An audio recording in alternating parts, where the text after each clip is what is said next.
বাংলাদেশ থেকে ৭,৫২৮ কিলোমিটার দূরের পৃথিবীর এক টুকরো স্বর্গ হিসেবে খ্যাত অনন্য সুন্দর দেশ সুইজারল্যান্ডে এবার পালিত হবে বাংলাদেশের স্বাধীনতা দিবস।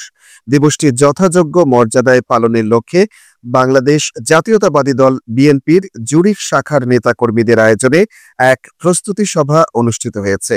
গেল ৩০ নভেম্বর শনিবার জুরিখের ল্যাংস্ট্রেসে সুইজারল্যান্ডের সময় দুপুর ১:৩০টায় এই প্রস্তুতি সভা অনুষ্ঠিত হয়েছে। সভায় প্রধান অতিথি হিসেবে উপস্থিত ছিলেন সুইজারল্যান্ড বিএনপির একমাত্র অনুমোদিত কমিটির অন্যতম নেতা মোফাজ্জল মল্লিক সাজিল। জুরিখ বিএনপির সভাপতি সমীর কুমার রায় স্বপনের সভাপতিত্বে এবং সাধারণ সম্পাদক জুবায়ের আহমেদ জুয়েলের সঞ্চালনায় সভায় বিশেষ অতিথি হিসেবে উপস্থিত ছিলেন সুইজারল্যান্ড বিএনপির সাধারণ সম্পাদক খোকন, প্রচার সম্পাদক অপু, দপ্তর সম্পাদক জামাল এবং জুরিখ বিএনপির ইকবাল মোল্লা, মাহফুজ শিকদার, নজরুল ইসলাম, আলমগীর ব্যাপারী, তুষার আহমেদ, মিজানুর রহমান তারাপীর, শামসুদ্দিন তালুকদার, ওয়াহিদ হোসেন রানা এবং আরিফ মোল্লা।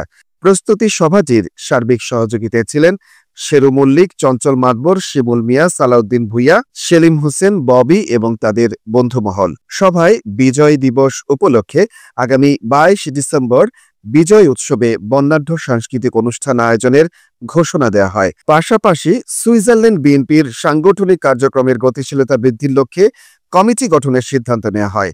পরিশেষে জুরিখ বিএনপির ১ যুগ পূর্তিতে সকলকে কৃতজ্ঞতা জ্ঞাপন করে সভাটির সমাপ্তি ঘোষণা করেন সভাপতি।